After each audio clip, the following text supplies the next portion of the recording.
Finding it hard to train your puppy? Are you feeling that training is possibly the hardest work ever? Is your puppy distracted and not responding to your commands in the way you want? If these are the problems you're facing, then you've come to the right place. Hi, welcome to the Happy Puppers. I am Dr. Shruti, and today's topic of discussion is how you can make the dog training process more fun and positive for your dog. Let's get into it. So, why is it important that the dog training process should even be fun for your dog? Because it's training, right? When humans undergo training, it's not fun. In case of dogs, if you notice, dogs cannot really distinguish between playtime and training. For them, it's either playtime or it's sleep time or it's eat time or it's poop time. But if you're training, then that is playtime. And that is why it has to be positive and it has to be fun, because otherwise your dog will not be interested. It's just that simple. So, if you are feeling stuck, it's probably because your dog is distracted and does not want to pay attention to you. Now, there are a variety of factors why this might happen. So, I will go over them one by one. So, as I've already discussed why you should make it a fun experience for your pup. Now, let's discuss the next part, how to make it fun for your dog. First thing you have to consider is the age. A lot of dog guardians and experts will tell you that you have to start training your puppy the moment your puppy enters the house. But in case you have a 1-day-old puppy, would you start training him? No, right? That is where the difference comes in. People say that when the puppy enters your home, what they mean by that is when the puppy is 8 weeks of age. 6 to 8 weeks. Because 6 to 8 weeks is the time puppies are weaned from their mothers and are sent into their forever homes. So if you are getting a puppy, that should be the age the puppy should come to you. However, if you have, puppies born in your house itself, in that case, you should wait till 6 weeks of age to start the training process. The reason why people say, you should start training with the puppies is because puppies have a very malleable brain. So they are open to new things. The whole world is new for them. So it's much easier to train your puppy because at that moment they are extremely food motivated. They want to please you because you are their person at that time. And it's easy. They are malleable. They are not docile. I will not say docile. Puppies are not docile. They can totally be land sharks. But they do want to learn. They have that zeal in them. However, this does not mean that you cannot train older dogs. Older dogs can also be trained because older dogs have been shaped by their experiences. So it might take you a little longer to train an older dog than the time it would take for you to train your puppy. So start the training when your puppy is 6 to 8 weeks of age. Next feature, session. You must focus on the session duration. The session duration should not go beyond 20 minutes. If it's a puppy and he doesn't want to train for more than 5 minutes, then keep it for 5 minutes. Don't train your puppy for longer than that. You can divide the entire 20 minutes into 5 minutes in the morning, 5 minutes in the afternoon, 5 minutes in the evening, and 5 minutes at night. But if your puppy, is giving you an attention span of 5 minutes, stick to it and make the most of that attention span that you're getting. If you have a dog who can carry it on for 10 to 15 or 20 minutes, then you can go do your training at one go and stop. No training beyond 20 minutes. No training, no teaching of any new commands, nothing beyond 20 minutes. Now, why am I saying this? You don't want your dog to forget the command you already taught him, right? Suppose you've taught your dog to sit. Now you are teaching your dog to come. If your dog forgets the sit command, will it be of help to you? No. It will be like 2 steps forward and 4 steps backward. So it's not of any help to you. So you have to focus on making sure that your dog retains all the commands you have taught him as well as learns new commands. So that learning period is only going to be for 20 minutes. You can randomly ask your dog to sit, lay down, roll over, spin, whatever commands you've taught him, you can randomly ask him to execute them any time of the day. If you notice that your dog is not executing a specific command, go back and retrain him, or go back one step, where you feel that your dog might feel stuck, and retrain him from there. Now, we've discussed the age of the puppy, the frequency of the training session, the session length, Now, we will be discussing the frequency. How much should you train your dog in a day? As I mentioned, the training should happen only once a day. Not twice, not thrice. But this does not mean that you cannot ask your dog to exhibit the commands he's already learned before. That is perfectly alright, but the training period should only be 20 minutes once in a day, and it should be done every day. Now, coming to the next point, when should you not train? There are certain times when you should not train your dog anything new. Suppose you're in a bad mood, you had a fight with your boss in the office, you come back home haggard, stressed out, or you have a presentation to give tomorrow and you are very, very stressed out with it, and you are not in the mood to teach your dog anything new. Don't train your dog when your mood is so awful. Just don't. It's okay to take a break day, but you can use those 20 minutes to, reiterate what your dog already knows. Revise the commands that your dog knows. Go for it. Go for revision instead of training something new. This won't cause you frustration. Your dog will be able to exhibit it easily. Your dog will still be in that frame of, training every day, and it will make your life easier. So if you're frustrated, never train. Because when you're frustrated, you will lose patience very fast. You may scream at your dog or you may get angry at your dog. And dogs are very sensitive creatures. You don't want to be angry at your dog when you're teaching him something. Because your anger, he will feel it almost immediately. Dogs are sensitive to that point. Even if you're not openly shouting at him, he'll figure it out. And he might become fearful of you. Now, you don't want that. With puppies, it's crucial to build a relationship, it's crucial to establish trust, it's crucial to establish respect. But that respect is not going to come if you don't give the puppy the respect the puppy deserves. You respect him, he'll automatically respect you. But you have to respect him. That is a non-negotiable part of the dog training process. So remember that. Next, focus on the environment. Suppose you take your dog out in the backyard and you start the training process. Now your dog is seeing squirrels, grass, there's lots of grass, there are a lot of different sounds, smells, birds on the trees, leaves falling from the trees. There is so much to look at. Why should your dog even indulge you with the training? Why? And trust me, if I was a pup, I was left outside, I would be so invigorated with the nature around me that I wouldn't pay any attention to the training. Same case with dogs. So you have to see the problem from the eyes of the puppy before you decide what you want to do about it. So, never train your dog. Never, never, ever. Even if you have a big dog, the training should never start in an environment where there are a ton of distractions present. Instead, start the training in the room where there are the least number of distractions. That way, it will be easier for your dog, to keep his attention on you and not on everything else around him. I hope you're following my point here.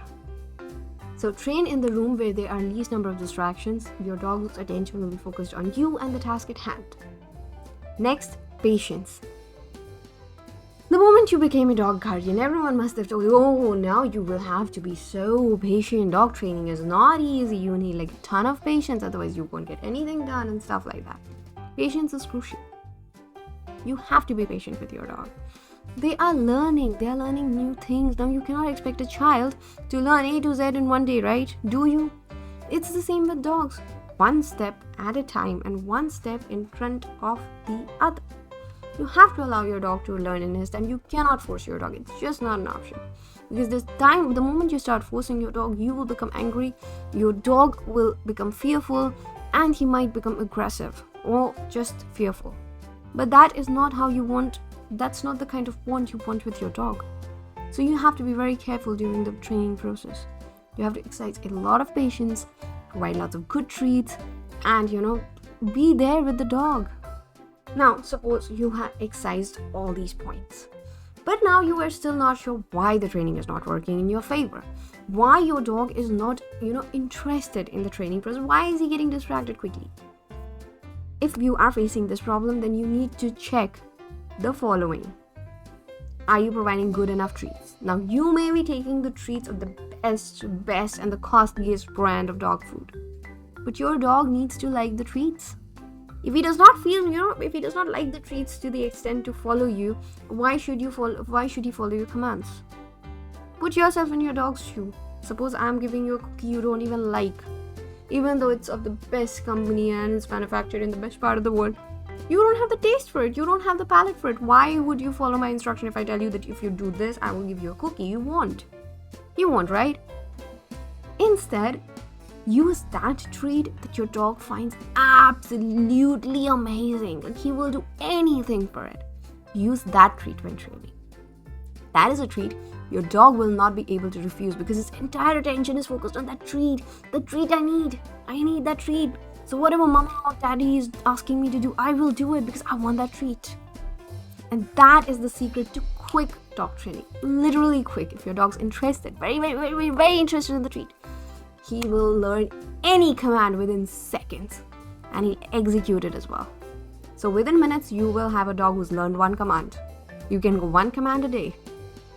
Trust me, it's very easy to train dogs. You just have to use the right tips and tricks.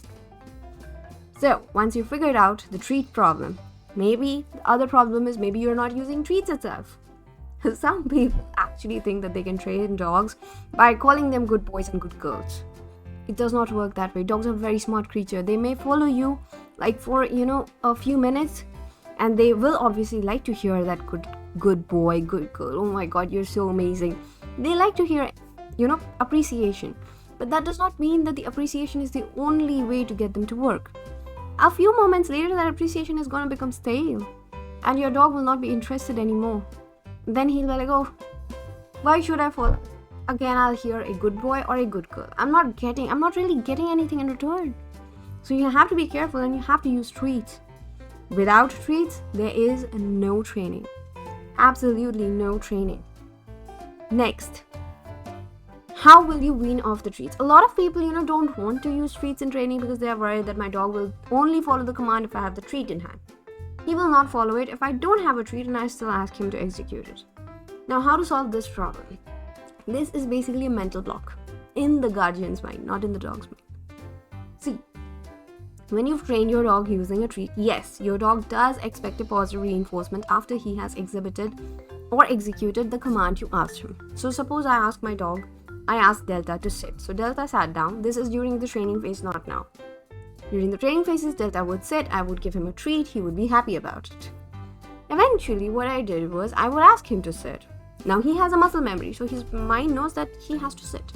He sat down, but I didn't offer him a treat. I took him for a walk instead. I put his leash on. So that means I am rewarding him by a walk. So, you need to switch things up eventually. Once your dog has learned the command completely, that is when you switch things up. So suppose I ask him to sit. Suppose I trained him using the treats, but now anything he wants. Suppose he wants, he wants the ring I'm playing with. He wants something that's in my hand. So I ask him to sit. You want this? You sit. Then he'll sit. And then he gets the treat or reward or whatever it is for like a few minutes. Suppose he wants to play with the hanky I am, playing around I have a towel in my hand and he wants the towel. So I ask him to sit and then I give him the towel because he loves to play with, Delta likes to play with towels and, cloth made balls and stuff like that. So I give him the thing that he wants after he follows my command. So now I have switched it from treats to whatever you want. Eventually, you wean that off as well. Your dog follows your command, you don't give him anything. You say good boy and you offer praise. This is the third step in weaning your dog off the treats. Eventually, it's only praise. So I'm like, sit. Good boy, Delta. You're such a good boy, Delta. That's it. That's all he needs. And I have not only trained Delta, I have trained several of my foster kids as well. So if you guys know me, I take care of around 25 to 30 dogs in my area. So most of them know how to sit. I've also made a video about how to teach your dog to sit with Lady Coco Fluffy Butt. So you can check it out. I'll add it to the links. So this is how you wean your dog off the treats. Now coming to the next part. Use of negative reinforcement methods. This is an absolute no. Whether it's shock collars, whether it is choke collars, whether it's any kind of thing that can hurt your dog, please do not use it unless it's absolutely a dire condition. You have no choice. Because if you're using these for training, your dog will become aggressive, fearful, and the bond that you have with your dog will be shattered, completely shattered. Is that what you want? Do you want your dog to always be afraid of you? Do you want a dog that loves you and will do anything for you? We You know, humans most often bond with dogs for that unconditional love factor that dogs have. Now, you cannot experience that if you use negative reinforcement methods. So, no shock collars, no choke collars, no hitting your dog, no shouting at your dog, no scolding your dog. Even hitting with a newspaper is not allowed. If you've been doing that so far, you need to stop it right now. And I mean right now. I don't mean tomorrow, I don't mean day after. You need to stop it right now. No negative reinforcement methods when training your dog. Only positive. Lots of love, lots of treats, lots of patience. Trust me, your dog will respond to that faster than he will do negative reinforcement methods. My kids, my foster kids, you know what they are afraid of when they are committing a mistake or when they know that they've done something I don't want them to do? They are afraid that I will not talk to them. And I've seen people in my locality hit them with stones when they're in the middle of the fight and they do not respond. So my point exactly, negative reinforcement does not work. And they will stop a fight the moment they hear my voice because they are afraid I will not talk to them. Mama will not talk to us. That's unacceptable. Because they've bonded with me and they want me to talk to them because they're so used to it now. So if I'm not talking to them, if I'm not giving them my attention, that's punishment enough. No hitting, no using any kind of collar, no shouting at them, nothing. I use the silent treatment and that works beautifully. They feel bad and they do realize that they engaged in a negative behavior that I didn't want them to in the first place and they are getting punished for that. And it's not like I don't talk to them for days. It's like 2 minutes to 3 minutes at the max. They are in a timeout. A timeout when I don't speak to them. And that gets the work done much faster than if I tried to hit them and get the work done. I cannot even imagine hitting them.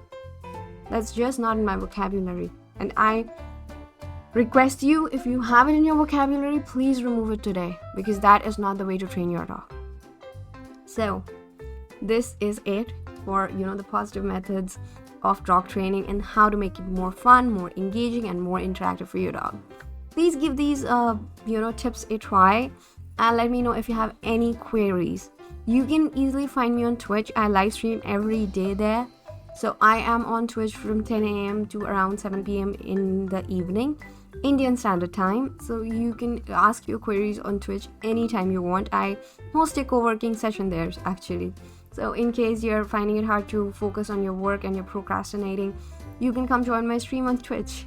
And in case you have any queries about this, video or any others on the Happy Puppers or any queries with regards to the blog, yes, the Happy Puppers is a blog. You will find the link in the description section. Please feel free to come on Twitch and hit me up. Or you can find me on any of my social media channels. The link are again in the description. I will see you in my next video. Until then, bye-bye. Take care. See ya.